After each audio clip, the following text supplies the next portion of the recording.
Welcome everyone. We're going to give it just a few seconds as people trickle in.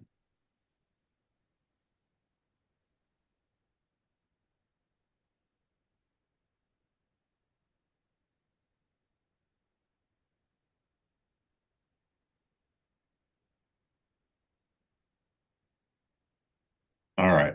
I think we're good. 12:01. We'll go ahead and get started because people have days to go about. Welcome to today's webinar, Trump 2.0 and post-election considerations. Certainly a hot topic at the moment, so particularly timely. Before, well, in for those I haven't met, my name is Kevin Mahoney. I'm an advisor and partner with Integris Wealth Management. Before we get into the meat of the webinar and introducing our guest, my colleague KO has some webinar details to review. Okay. Thank you, Kevin. Hi, welcome. If this is your first time attending one of our Zoom webinars, I just want you to know that we are highly encouraging of audience engagement here. If this is your first time, go ahead and use the Q&A button, probably at the bottom toolbar of your screen. It has the two speech bubbles on it, and we would prefer that you use this to ask questions instead of the chat, just for the best user experience. I'll be monitoring the new questions as we go along and passing them to Apollo. And anything that we don't get to at the end of the webinar, we'll go ahead and follow up with you individually afterwards. Additionally, what you'll want to do is roll your mouse over to the upper right-hand corner of your screen where you can select View, and your computer might already have defaulted to this, but what you'll want to do is select Speaker View and be in full screen mode. Apollo uses a lot of graphics, a lot of colors, a lot of charts. He does a really good job with them, and so we want to make sure you have the best viewing experience. That being said, let's go ahead and run through just a quick disclaimer. This presentation is intended for educational purposes only and should not be considered for investment advice. And just in case you haven't heard before, investing does involve the risk of loss. With that, I'll pass it back to you, Kevin. Great. Thanks, Kay. Just first by way of background, since Apollo is at Dimensional Fund Advisors, just for a frame of reference and context, Dimensional is really an investment think tank. If you're not familiar with them, they manage roughly 800 billion of investment assets. Currently have in the neighborhood of 1,500 employees with 15 global offices. One of the things that we really like about Dimensional is, despite that scale, they truly have one investment philosophy, and because of their evidence-based approach, we do some of their investment solutions in our client portfolios. And fortunately, they also have our guest speaker, Apollo Lupescu, on their team to join us and help us out. And I think I want to say this is maybe the third time that that Apollo has joined us, and it's been wonderful in the past. So we wanted to do it again. And by way of his background, as you can see on the slide, he's a vice president with Dimensional, and not to age him, but I think he's been there over 21 years now. So he knows his way around the shop. Globally recognized speaker, speaks endlessly on investment topics. And before Dimensional, he taught at the University of California. Educationally, you can see the initials after his name, PhD, that happens to be in economics from the University of California, Santa Barbara. And additionally, he has a bachelor's also in economics from Michigan State, where, as I understand it, he spent a lot of time in the pool throwing a yellow ball around. That's right. One of the reasons we really enjoy having Apollo and why we're having him for a third time is the investment landscape is pretty complex, and Dimensional, as I mentioned, truly is a think tank. So they get into some really complex, complicated things, and there can be a disconnect between a think tank and investors. And Apollo is frequently known as the secretary of explaining stuff, which is really apropos because he's able to take all this content from a think tank and really distill it into context that really applies to everyday life, everyday investing.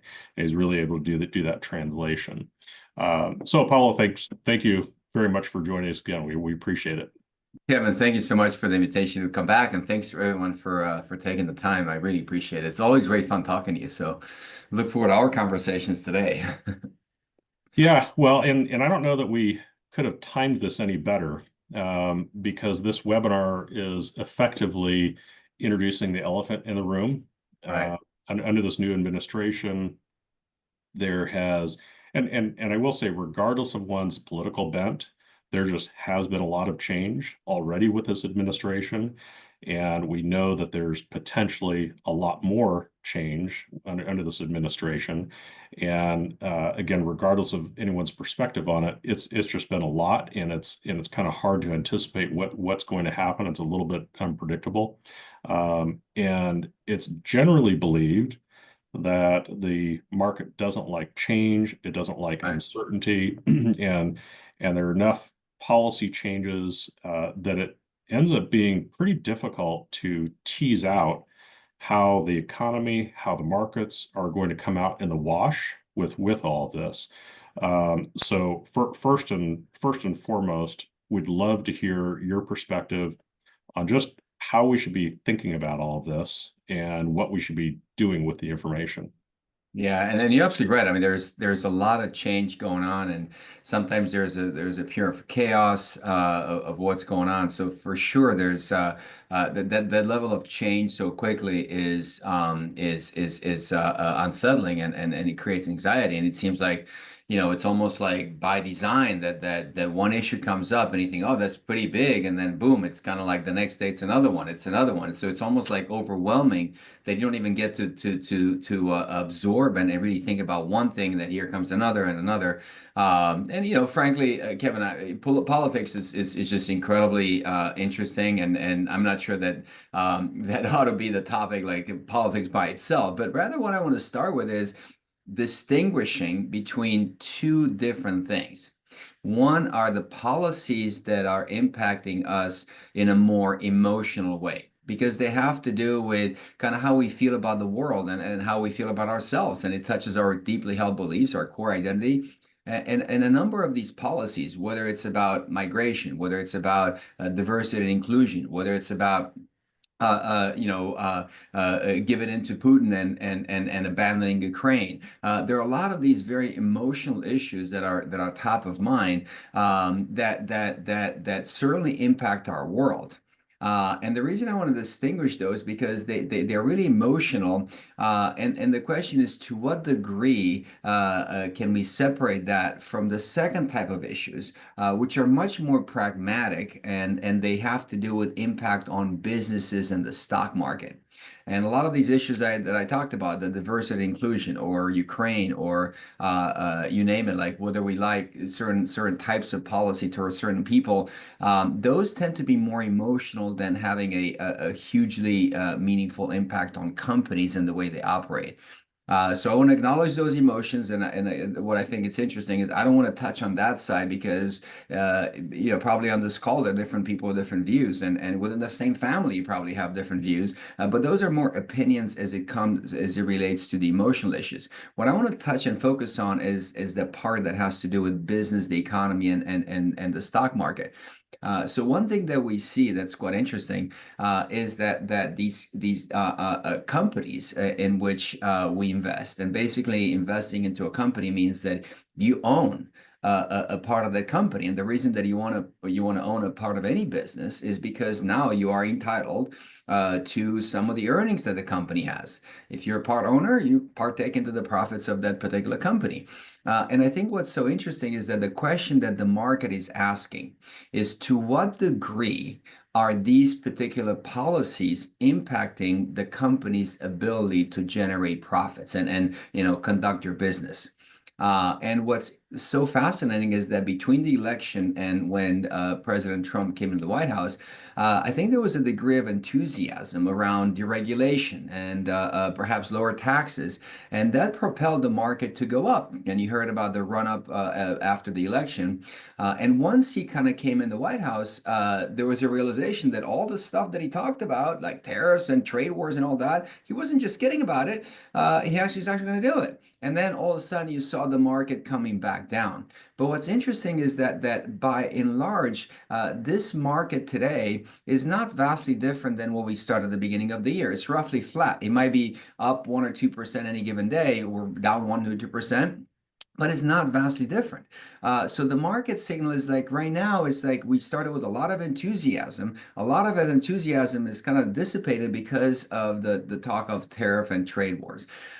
So it is interesting that even though we feel so much anxiety, the market signal has been, yeah, we're really excited about something. It didn't really quite pan out, but it's kind of like, yeah, it's not terrible for the market. The market has been coming down, but it's coming down after the big run up on expectation of deregulation and lower taxes. And the reason, in my opinion, is that the market is not necessarily significantly lower. And perhaps if you stop sharing the screen, I can maybe share some of mine. What's interesting is that in my view, the reason that this is not as impactful to the market is that these companies in the U.S. economy, you're talking about Apple, Google, Coca-Cola, McDonald's, Boeing, all these companies out there. This is not their first rodeo. I mean, first of all, they dealt with President Trump the first time around, but they've dealt with a bunch of other administrations. And what they tend to do is try to figure out, well, how do I navigate what's put in front of me?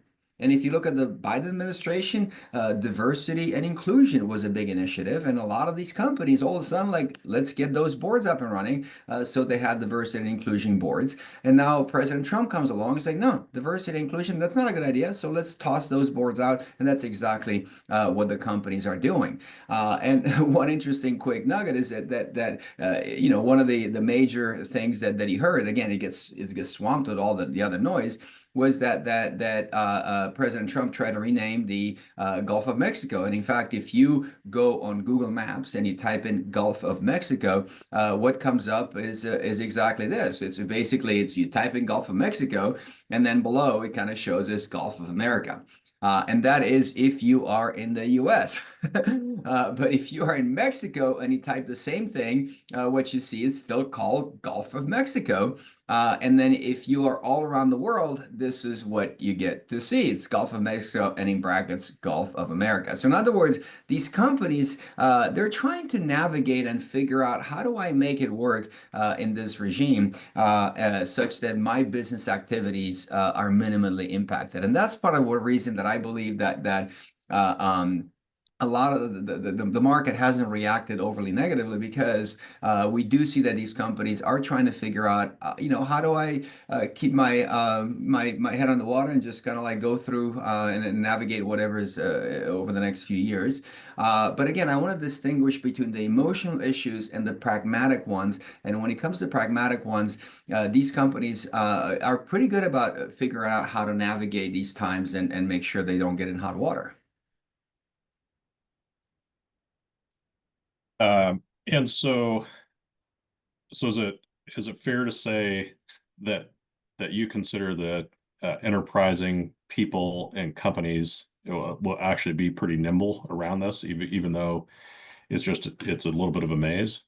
Absolutely. I mean, why is anybody shocked about this? Because the part of the American spirit is this idea of resilience and creativity and ingenuity, and it applies in all kinds of forms. It's not the first time that companies had to navigate whatever political waters are in front of them. And to me, over and over and over, we kind of see the same thing. And sometimes they're not even political. You look at the pandemic and how different it was back then, that everybody was stuck at home and nobody could leave their house, and then these companies figure it out. What do I need to do? And I think it's the resilience of the companies and the individuals and the people, and then ingenuity and creativity that's going to carry the day. And I believe that that's going to be the case as long as companies and people operate in free markets under capitalism.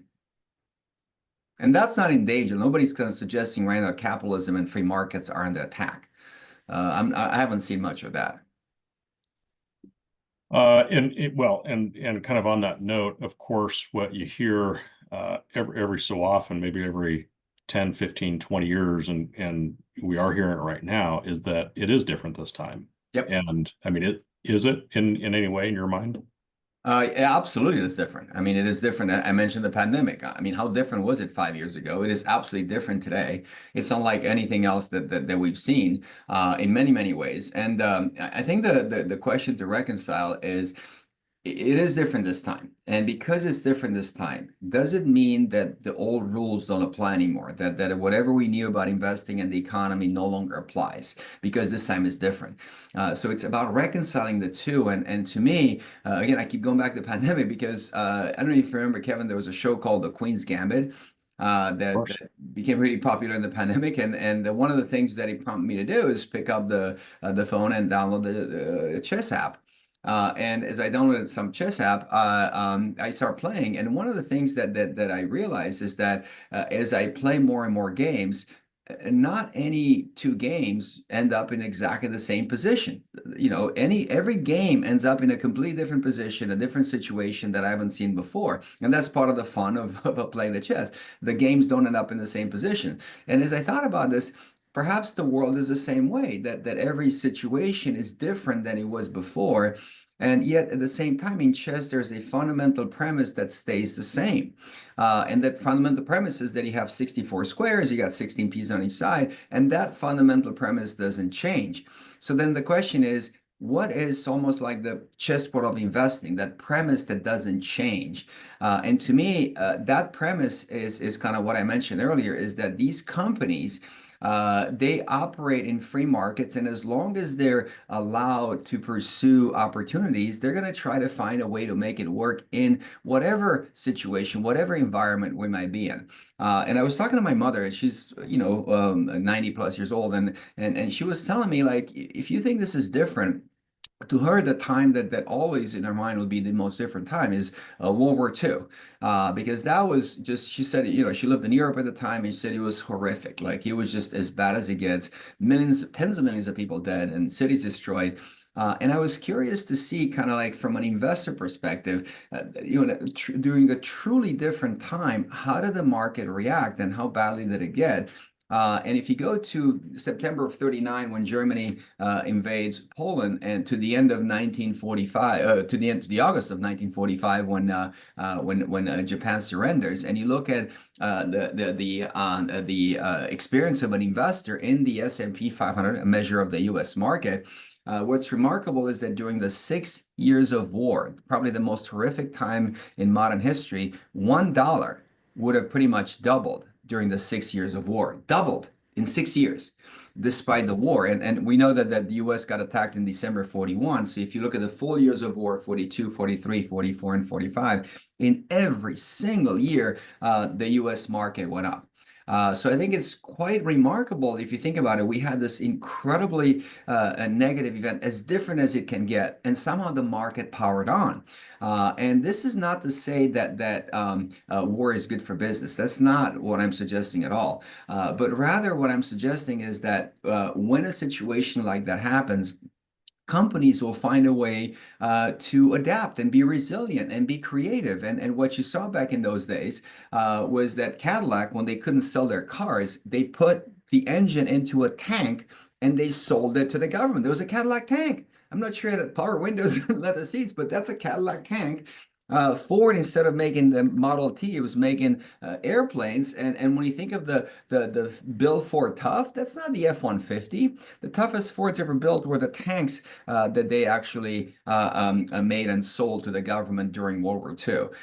So to me, as different as it gets, that doesn't mean that the American spirit is going to change. I mean, that's, to me, is the chessboard of investing. In free markets, companies will find a way to make it work. Not every single company, not every single day, but by and large, we saw that over and over and over again, including the pandemic. How badly was that? Everybody was stuck at home. When you couldn't get a martini in a restaurant, they put in a cup, take it to go. Yeah, So it is something that's kind of like, I think that yes, it is different this time. The one thing that has not changed is this creativity and resilience of companies.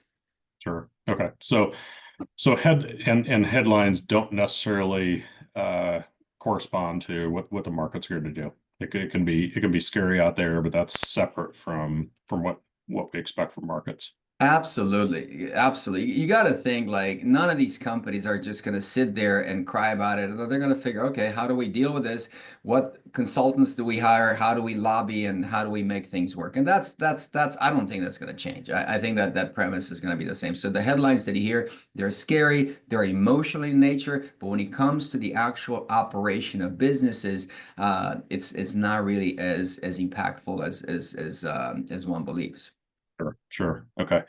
Well, let me make a drill us down a little bit and speak to one of the things that's going on, which is the trade wars and the tariffs. I mean, I can kind of guess what you're going to say based upon the last few minutes, but anything specific about that?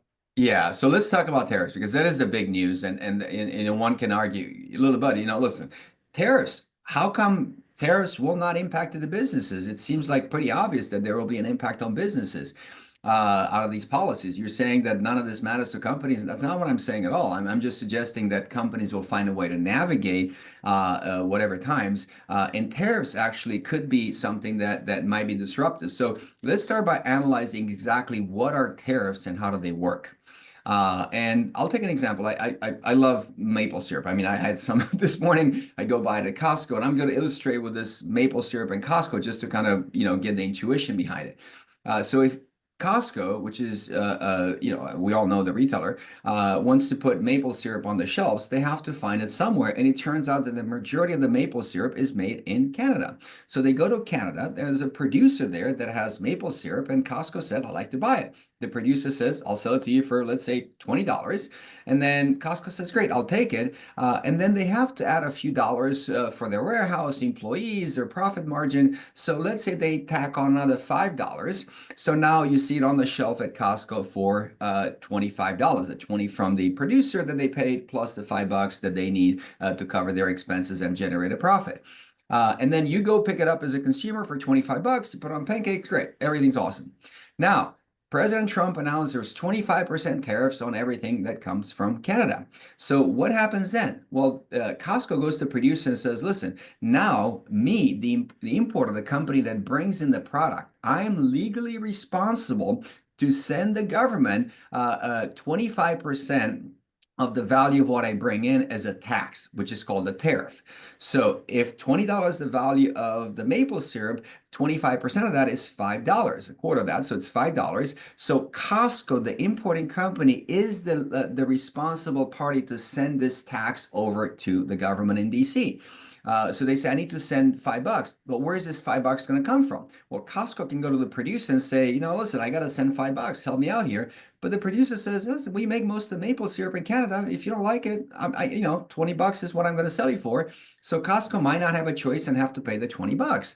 Then when he brings that, he has to pay the $5. And one thing they could do is say, "Well, I'm not going to change the price for a consumer," but what it means is that their entire profit is going to have to go to the government, which is not likely. And the third option, which is something that it's possible, is that Costco is going to say, "I need to raise the price such that part of that tax, at least part of the tax, would come from consumers." And that's why you're hearing a lot about potentially prices going up and inflation is because somebody has to pay that tax. And it's not a direct tax, but it's kind of the importing company has to pay it. But who ultimately pays the tax is not 100% clear because in some cases, the producer can maybe cut their price. It's possible the importing company might take a haircut. It's possible the consumers might pay more. And in fact, to kind of shed some light, economists looked at the first Trump administration where they had a 20% tax on washing machines.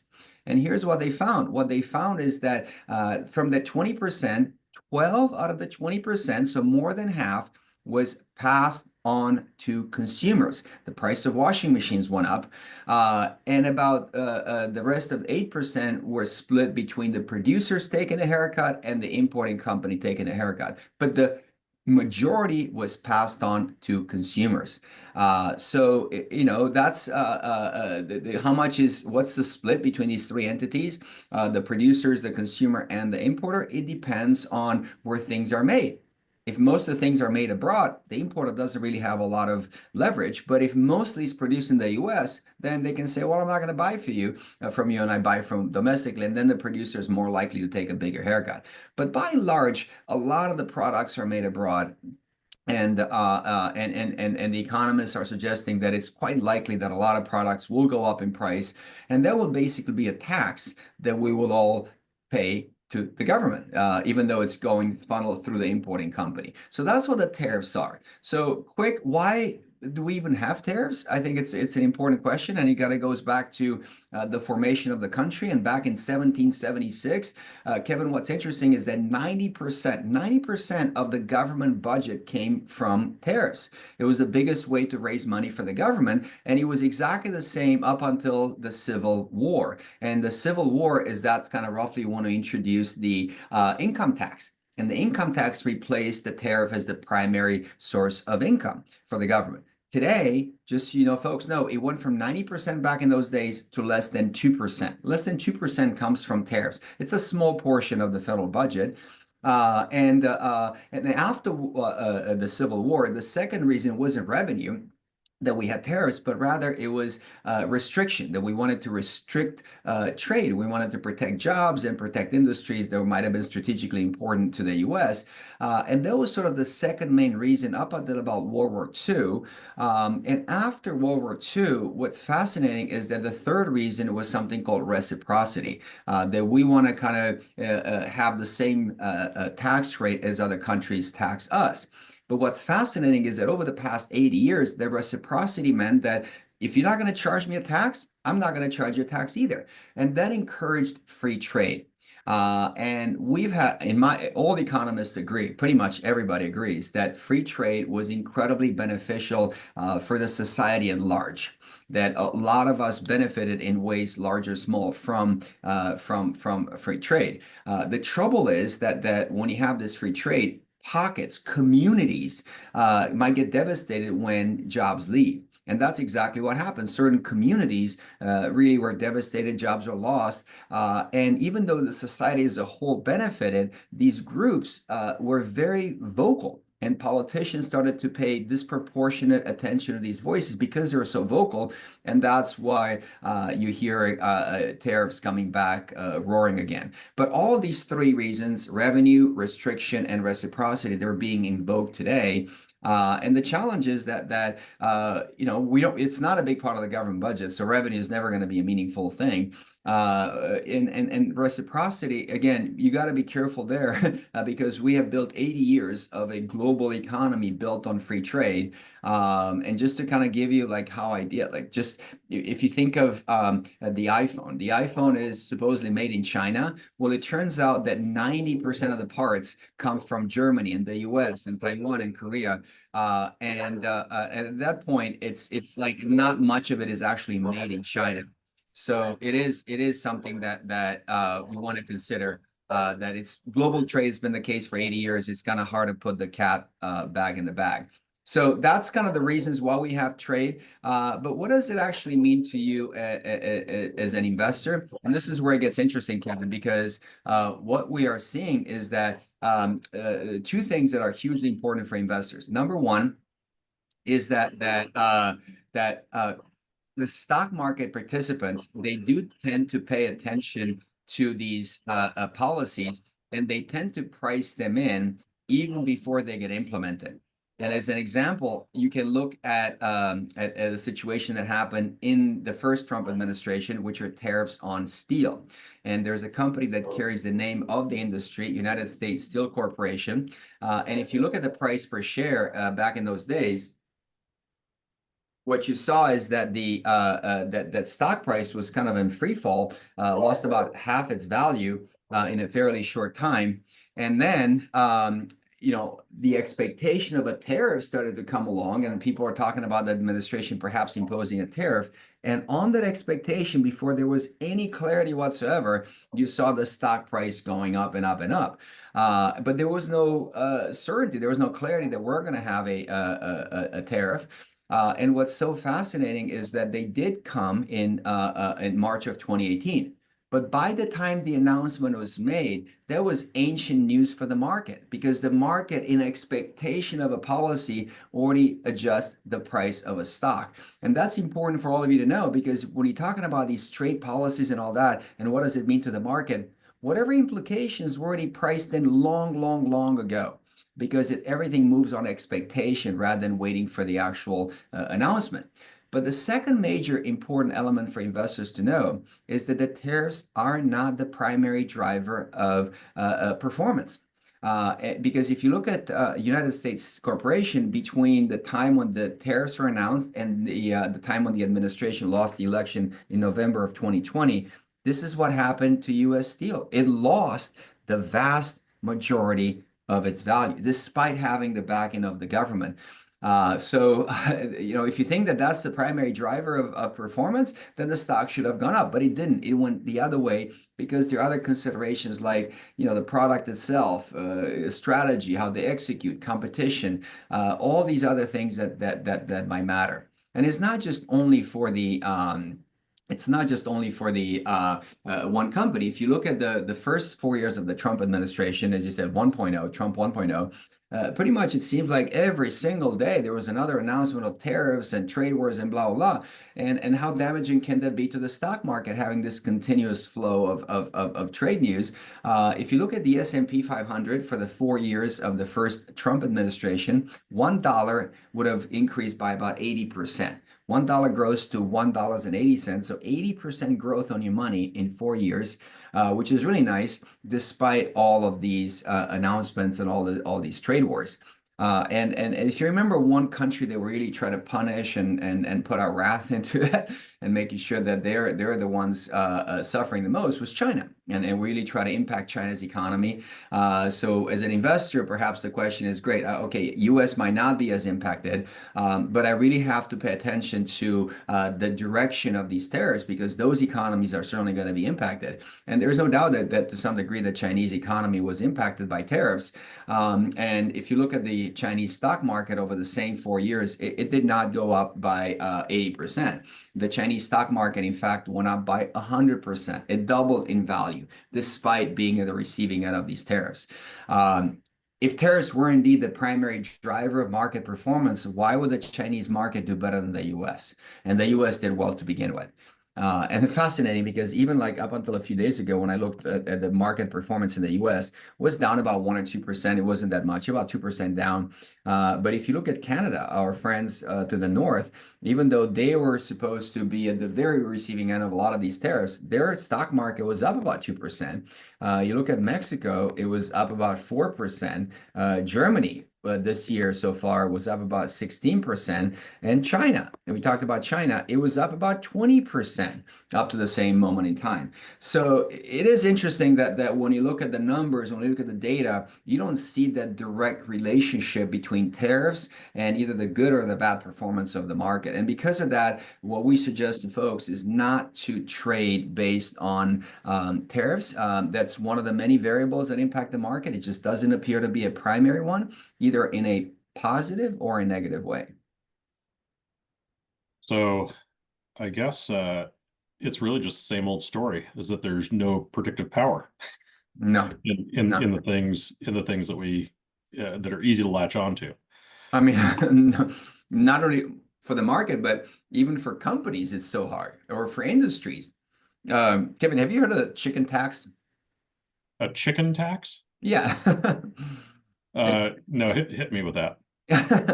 So what happened is in the 1960s, the Germans are actually quite good at making, and particularly VW, at making cars and buses. And you remember the VW bus, the Bugs, the Beetles, and all that.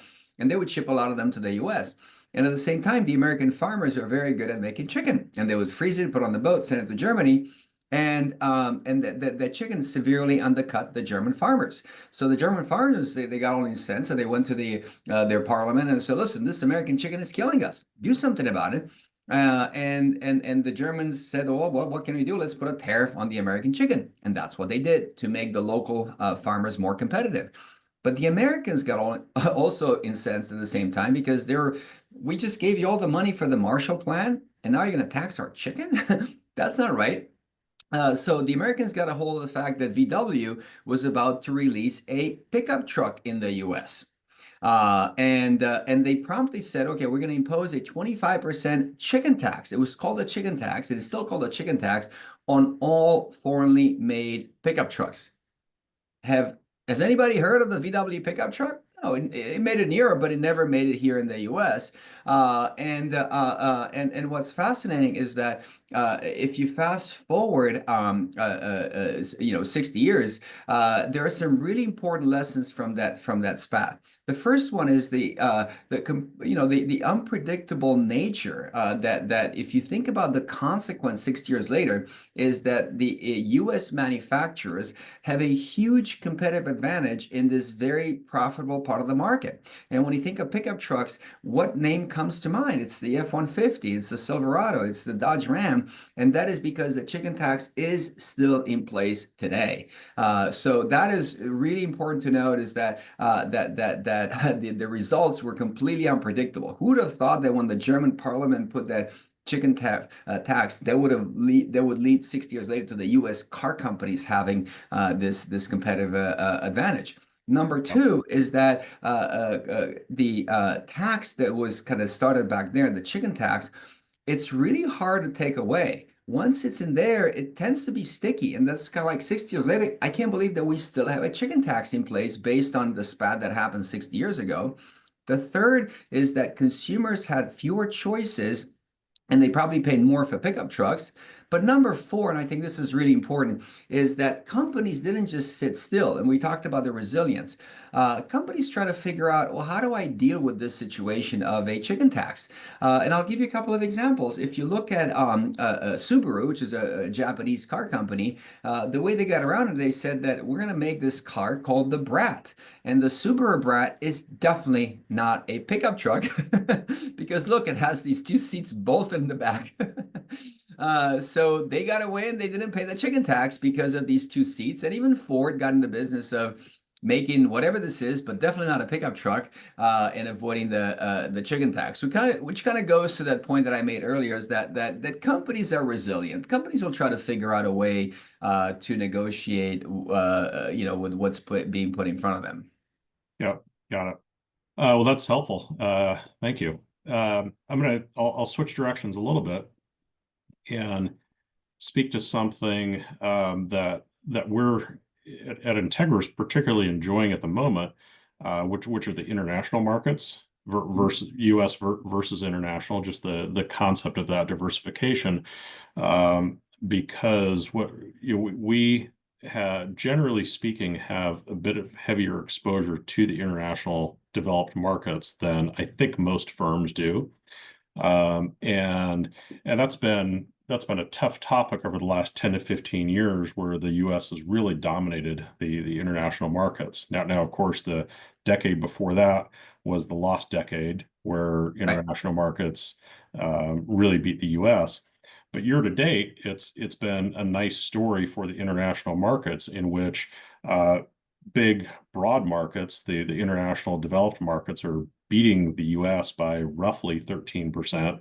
And in the small cap arena, international small cap is actually beating U.S. small cap by about 20%. And so we've been enjoying that year to date, because we do have a proportionally pretty decent exposure to those international markets. Right. But I'm curious, kind of your take on that. There was the decade international beat U.S. The last 10 or 15 years, the U.S. has beaten international. Now the international is having a resurgence.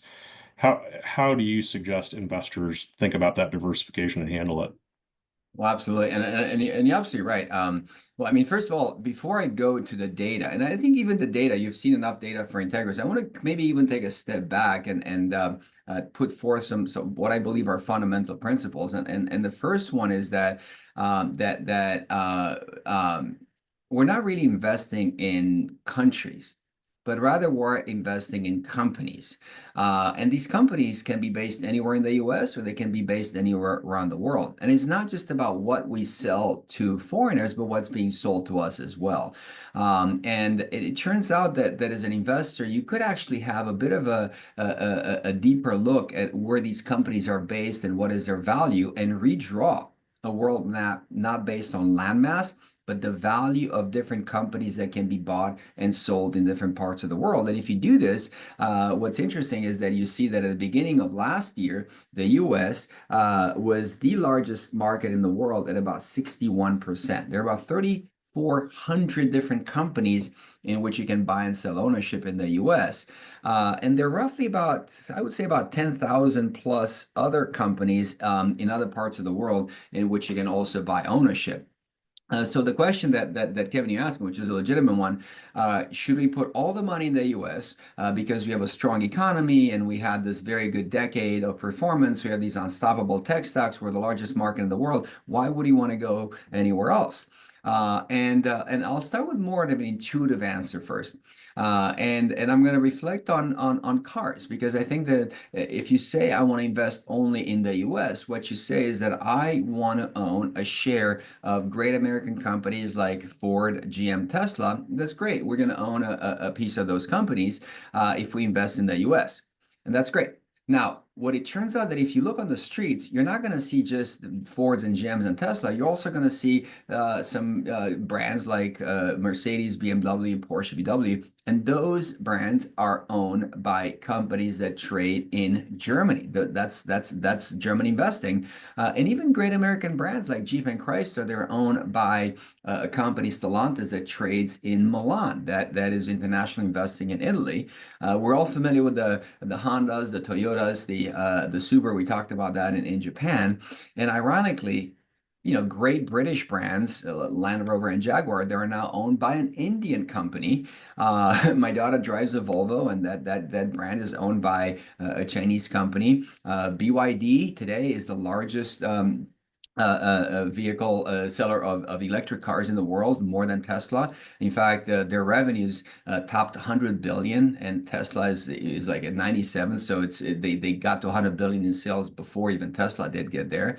And we are the Korean shops that are also making inroads. So the main idea is that if I want to own Ford and GM in the US, why not consider BMW, Toyota, and Jeep for that matter? Because that is international investing. So in my opinion, I do believe that it's absolutely still worthwhile to invest globally. And one of the reasons for that, and you kind of pointed out to this, is that right now it seems that the U.S. has a great run, and when you are searching for good deals, it's probably worthwhile to go abroad and search for those as well. And just let me give an example. At the beginning of this year, if you are interested in buying Tesla, and a lot of people are very excited about Tesla, and AI, Elon Musk, whatever people get excited about. At the beginning of the year, to buy one share of ownership in Tesla would cost you roughly about $400. It was roughly about $400 at the beginning of the year for one share of ownership in Tesla. And what you get with that share of ownership is to partake in the earnings, the profits that the company made. And for the previous year, it turns out that the earnings associated with that one share that you would have been entitled to theoretically were roughly, the earnings per that share of ownership were roughly about $4 per share. So in that respect, you spent $400, and theoretically Tesla is going to come back and say, okay, here's $4 in your piggy bank for that ownership. And the question is, at that level of earnings, how many years would it take for you to make your initial investment back? You spend $400 and you get $4 per year. Well, obviously the answer is 100 years. It would take you 100 years to make your initial investment back before you come out ahead. Now, at the same time, instead of buying the Tesla, you can buy a Prius or a Corolla and go buy Toyota stock. And Toyota stock was trading at roughly half the price, at about $200 a share, and their earnings per share weren't $4, but rather 4 times as much at about $16 a share, which means that it would be a payback period of about 12 years. So if you ask me as an investor, which one is a better deal, getting my money back in 12 years or 100 years? I don't know. You tell me. But obviously people say, listen, just you wait. Tesla earnings are just $4 right now, but they're going to change. And they did actually, just to be fair, they did change. And today, if you go look, earnings per share are not $4, but they're rather $2. Half of that. So now it would take you $200 to get your money back. And Tesla and Toyota also changed. It's not 16, but rather $25 a share. So again, it's this idea, Kevin, that number one, it makes intuitive sense that all these companies that we use should also be part of the portfolio. But secondly, they're better values in some respect in terms of price abroad. And the last reason I'll tell you is that during the course of 2024, the U.S. stock market increased in value because it did well. And when that happens, folks, it is reflected in the percentage of the portfolio allocated to the U.S. market. So it was 61% at the beginning of the year. By the end of the year, it had moved up to 65%. So certainly more, a bigger part of the portfolio. And the second largest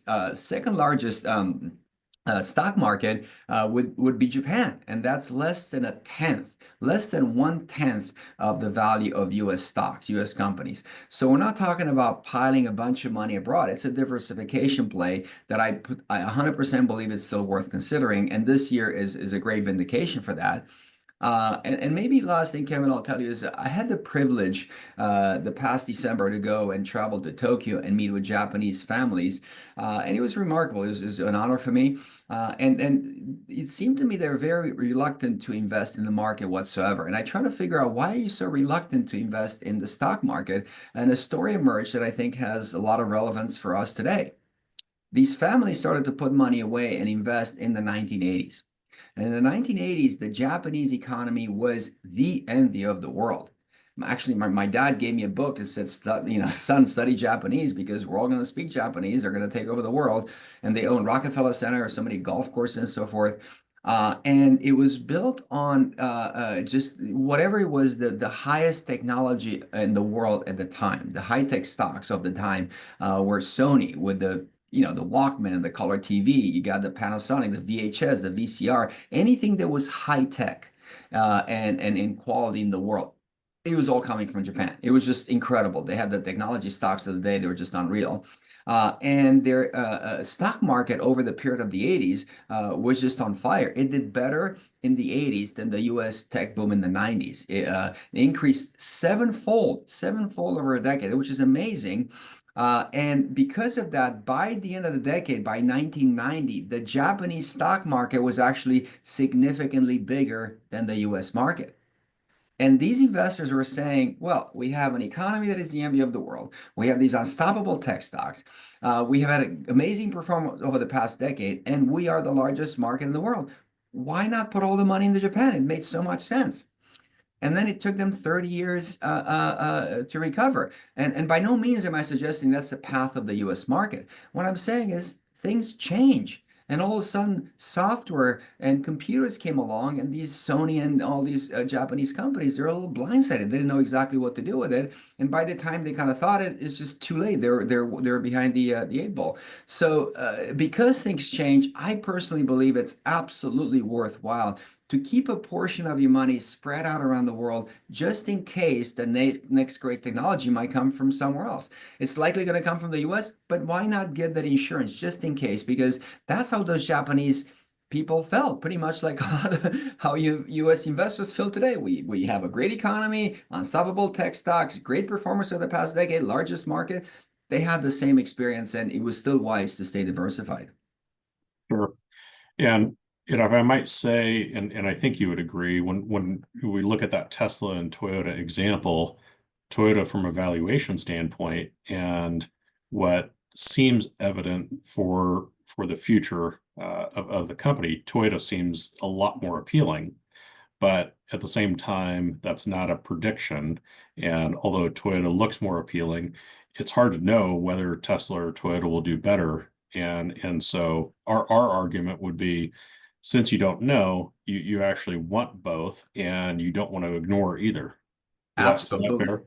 I 100% agree. We're never kind of say don't invest in anything. It's just don't even, because right now it's too expensive or too cheap. No, no, we're saying you should be across the board, but you should not ignore Toyota just because it is based abroad and only put money in Tesla. I 100% agree. And the reason that people are spending that much money on Tesla is because they do expect that the company could generate incredible profits, and it's quite possible they could. And because of that, you don't want to miss out. So you made a great point. By no means am I saying that you should dump all the Tesla and buy Toyota. Not at all. You should have both, but not disregard something just because it's set abroad. And because of that, you ought to be vastly diversified, including Tesla, including Toyota. But thanks for making that point, because that's spot on. Yeah. Okay. One other I'll throw at you, and then we also have some audience questions. Interest rates. Yep. Would love to get your take on that, because you had a run up in rates and inflation and then coming back down. Now the Fed is holding steady.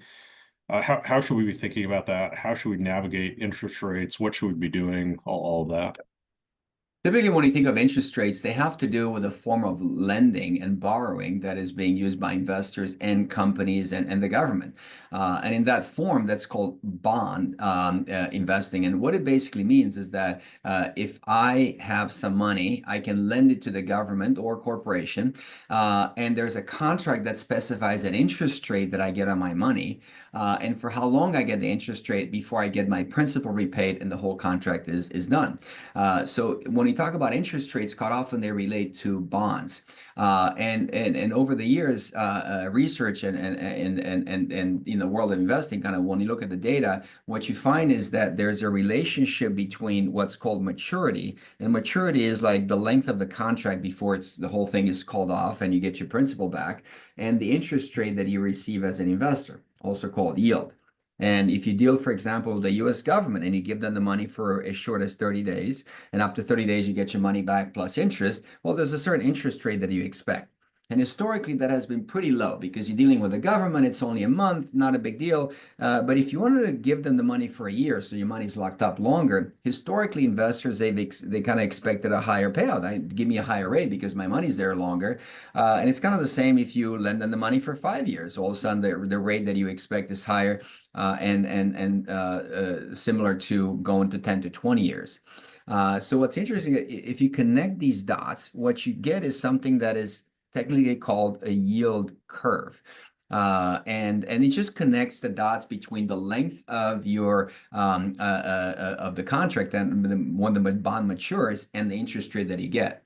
And this is what's called normal, because normally what you would expect is to get a higher interest rate the longer your money is locked up. So I want to start there is because not all interest rates are the same.